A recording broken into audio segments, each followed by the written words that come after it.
Sandy Alcántara, the Marlins, is probably the prize of this deadline. Obviously, the top pitcher on the board. The Cubs had a prior relationship with the Marlins in terms of some negotiations this offseason for Jesus Luzardo that did not manifest. He looked really good with Philadelphia. Do you think that helps at all in the pursuit of Sandy, and what are their chances of getting him? Well, first of all, I think it definitely helps.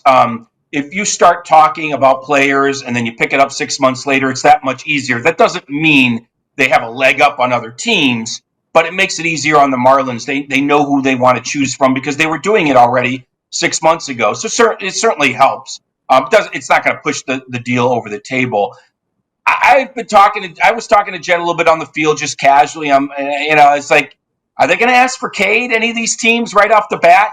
Because any team that gives up a good pitcher usually wants a young pitcher in return.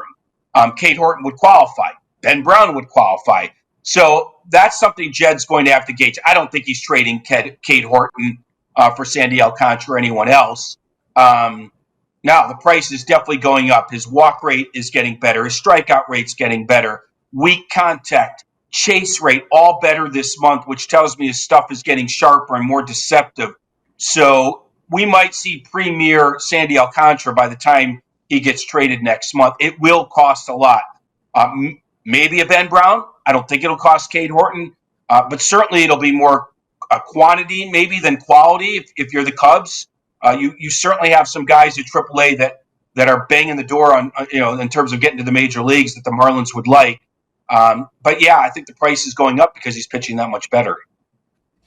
How do you perceive the contract situation with Jed influencing some of the longer term picture on the financial side? I think one of the things that's most interesting about Sandy Alcántara is the 2 years of control after the season, and the fact that also he's coming off arm surgery. So I'm not entirely sure how a team would perceive his workload deep into October. He's already pacing for somewhere around 170-ish innings, I think, in the regular season. So say you add another 30 onto that, 200 innings for a guy right off surgeries seems a bit crazy, but he is relatively cost controlled over the next couple seasons.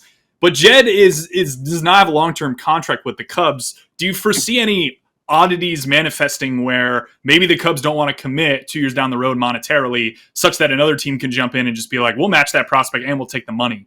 Does the financial flexibility, you think, of the Cubs relative to Jed Hoyer influence their pursuit of Sandy? No, I really don't think so. Jed's got a lot of integrity.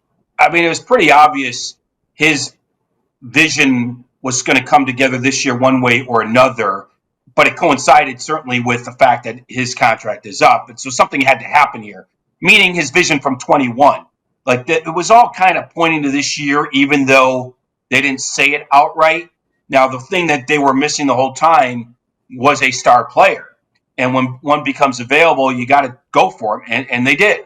And then they have one that's emerged of their own in Pete Crow Armstrong. So I think a lot of things kind of happened at a perfect time that might help Jed's future in this city. But I don't think that has much to do with who he picks up at the deadline. Fact of the matter is what you said is true. Sandy Alcántara is pretty cost control.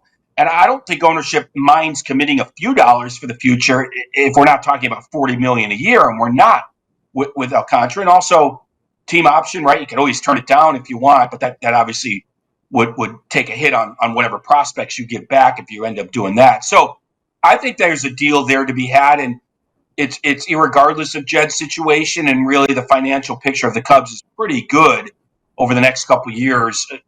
We don't know where Kyle Tucker is going to be playing, but either way, if Sandy Alcántara performs anything close to the Cy Young that he was, that's a pretty cost-controlled and affordable player.